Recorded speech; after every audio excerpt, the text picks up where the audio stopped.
Hey this is legal सलोनी। आज हम लोग समझने वाले हैं ट्रांसफ़र ऑफ टाइटल, यानी कि ट्रांसफ़र ऑफ द अथॉरिटी। यानी कि अगर पर्सन ए है जो कि सेलर है और वो सामान बेच रहा है, तो वो जो भी गुड्स बेच रहा है, अब वो उसका सारा अथॉरिटी किसके पास चला जाएगा, ओनरशिप किसके पास चला जाएगा, सेलर का बायर के पास चला जाएगा। लेकिन अब हम लोग 3 कंडीशन देखेंगे, सेक्शन 27, 28, 29 और 30, ये 4 कंडीशंस देखेंगे कि ये एडवर्स कंडीशंस है। इसमें जैसे नॉर्मली ओनरशिप ट्रांसफ़र हो जाता है, वैसे इसमें नहीं होगा। ये सारे कंडीशन थोड़े से ट्रिकी हैं, ये नॉर्मल कंडीशंस नहीं है। जैसे कि सबसे पहले तो ऐसा पर्सन जो खुद ओनर ही नहीं है प्रॉपर्टी का, वो अगर ट्रांसफ़र कर दे तो क्या होगा। तो अगर वो ट्रांसफ़र कर देगा तो बायर जो है वो अक्वायर नहीं करेगा बेटर टाइटल। क्यों नहीं अक्वायर करेगा बेटर टाइटल? क्योंकि ना तो ओनर का कंसेंट है, ना तो उस जो बेच रहा है उसके पास अथॉरिटी है, ना वो खुद ही ओनर है। तो अब भैया वो अब अगर किसी को बेच देगा तो वो कैसे अक्वायर कर लेगा बेटर टाइटल। उसके बाद बायर जो है वो गुड फेथ में ही काम कर रहा हो। ऐसा नहीं होना चाहिए कि बायर भी जानता हो सब चीज़, जानबूझ के कर रहा हो, तो फिर तो गलत हो जाएगा, वो चीज़ फ्रॉड नहीं हो पाएगा ना, फिर आप केस भी नहीं कर सकते हैं। उसके बाद क्या है, उसको कोई नोटिस भी नहीं होना चाहिए कि सेलर जो है वो उसके पास कोई अथॉरिटी नहीं है। तो अगर इस तरीके से देखें तो हम लोग क्या समझते हैं कि यहाँ पे गुड टाइटल आपको नहीं मिलेगा। अगर आपको कोई ऐसा पर्सन बेच दिया है सामान जो खुद भी उसका ओनर नहीं है और ना ही उसके ओनर से उसका कोई परमिशन है। लेकिन हाँ, मर्केंटाइल एजेंट जो होता है, जो कि सेक्शन 2 में डिस्कस किया गया है, क्लॉज जो है वो आप हम लोगों को कमेंट में कीजिएगा कि किस क्लॉज में मर्केंटाइल एजेंट को मेंशन किया गया है। तो मर्केंटाइल एजेंट जो है वो अगर सेल करता है तो वो क्या हो जाएगा, आपका वैलिड हो जाएगा। That will be valid because he or she will have the authority to consign, to buy, to raise money, to sell. Now we will talk about section 28, that is sale by one of the joint owners. One of the joint owners जो हैं वो several joint owners के उसके पास soul possession है और वो सभी को ओनर्स के परमिशन से अगर बेच देता है कोई सामान, तो बायर के पास गुड फेथ में वो सामान है और वो बिना नोटिस के वो बायर खरीद भी लेता है, तो फिर वहाँ पे गुड आपका ट्रांसफ़र हो जाएगा, टाइटल आपका ट्रांसफ़र हो जाएगा, क्योंकि बायर के यहाँ कोई गलती नहीं है और जो ट्रांसफ़र हो रहा है तो वो ओनर्स के परमिशन से हो रहा है, तो यहाँ पर ट्रांसफ़र होगा तो बायर को भी टाइटल मिल जाएगा। तो section 29 deals with sale by person in possession under voidable contract. Voidable contract क्या होता है?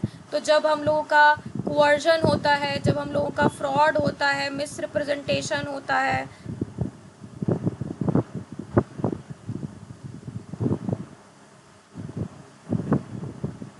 मिसरिप्रेजेंटेशन होता है, कोवर्जन होता है, फ्रॉड होता है, अनड्यू इन्फ्लुएंस होता है, तो इन सभी चीज़ों में क्या हम लोग करते हैं, जो वॉइडेबल कॉन्ट्रैक्ट बन जाता है। और सेक्शन 19A और 19 के तहत हम लोग उसको वॉइड कॉन्ट्रैक्ट डिक्लेयर कर देते हैं। सेक्शन 19,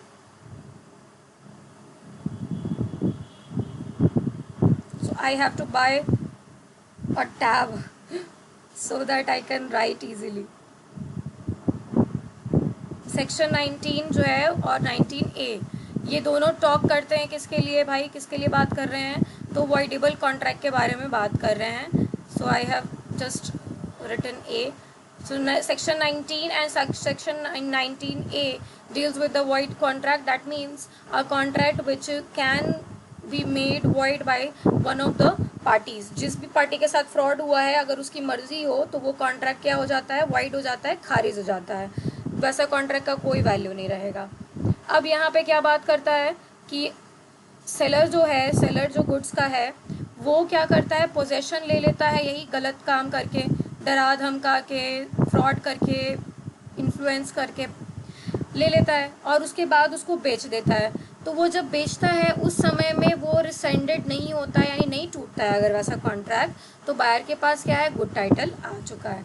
बायर का कोई गलती नहीं है, बायर गुड फेथ में काम कर रहा है और उसको कोई नोटिस नहीं है कि सेलर जो है वो डिफेक्टिव है, तो यहाँ पे बायर का कोई गलती नहीं है, इसलिए बायर के पास क्या आ जाएगा, he will acquire a good title. Now section 13 deals with the seller and buyer possession after cell.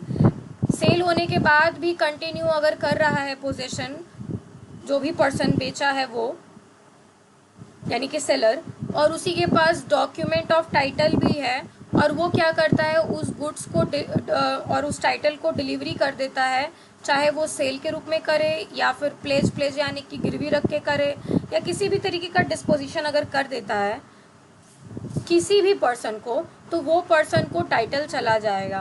भले ही वो जो पर्सन है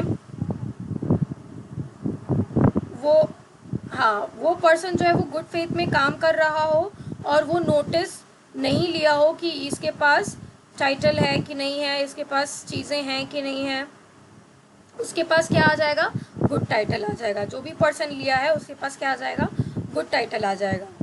अब देखिए सेक्शन ये जो क्लॉज 2 है ये क्या कहता है, तो ये कहता है कि पर्सन जो खरीद रहा है कंसेंट ऑफ सेलर के, और वो पोजेशन भी ले लेता है, सामान भी उसको मिल जाता है, लेकिन वही पर्सन जिससे वो सामान खरीदा है या उसका एजेंट क्या कर देता है, जो पर्सन सामान खरीदा है कंसेंट से सेलर के, मतलब प्रॉपर तरीके से सामान खरीदा है, पोजेशन लिया है, सब चीज़ किया है, और वो बाद में ट्रांसफ़र कर देता है किसी और को, सेल कर देता है, प्लेज कर देता है, डिस्पोजिशन कर देता है, बिना जाने कि उसका जो पहला वाला ओरिजिनल ओनर था जो उसको बेचा, वो जो है ना वो पहले से ही उधारी कुछ रखे हुए था, लिन रखे हुए था, या उसका कुछ राइट बनता था, तो वो क्या हो जाएगा, वो मैटर नहीं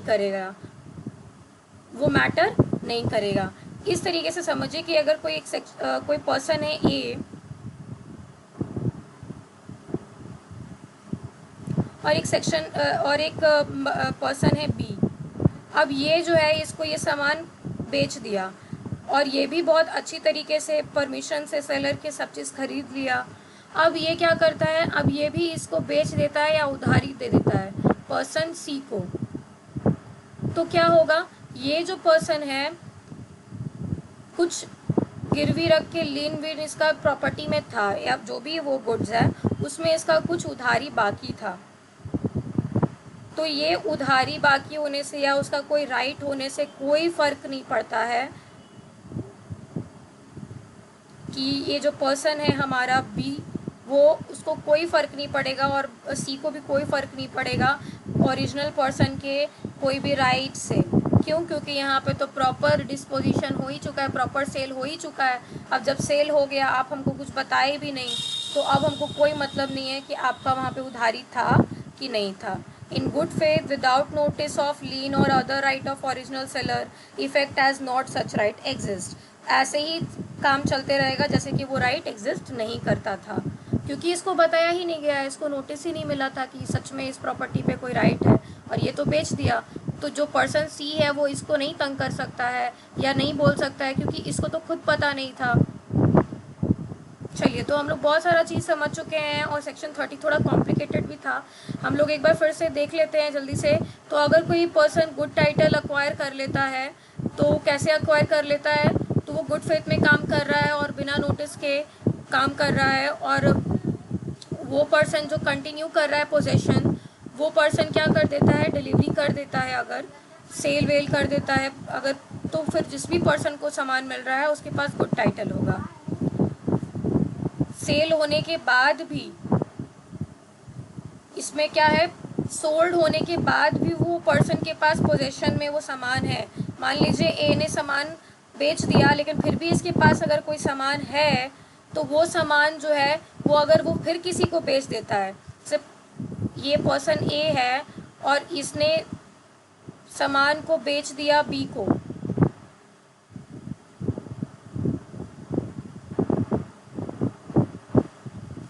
और ये बेचने के बाद क्या किया, अभी भी पोजेशन रखा ही हुआ है, यानी इसके पास अभी भी वो सामान है घर में, वो इसको भेजा नहीं, डिलीवरी नहीं किया है, वो पोजेशन में अभी भी उस सामान को रखे हुए हैं। तो क्या होगा, ये जो पर्सन है हमारा, ये अगर इस पोजेशन वाले चीज़ को फिर बेच देता है किसी को, मान लीजिए सी को बेच देता है, पोजेशन में रख के किसी सी पर्सन को बेच देता है, तो क्या होगा, तो ये जो पर्सन ए भाई हैं, इनका तो थोड़ा गड़बड़ी है कि ये डबल गेम खेल दिए, इधर बेच भी दिए और पोजीशन रख के इधर भी बेच दिए, लेकिन इसका तो कोई गलती नहीं है, ये तो बायर जो है इसका तो कोई गलती नहीं है, तो इसके पास गुड टाइटल होगा, इसके पास क्या हो जाएगा, गुड टाइटल,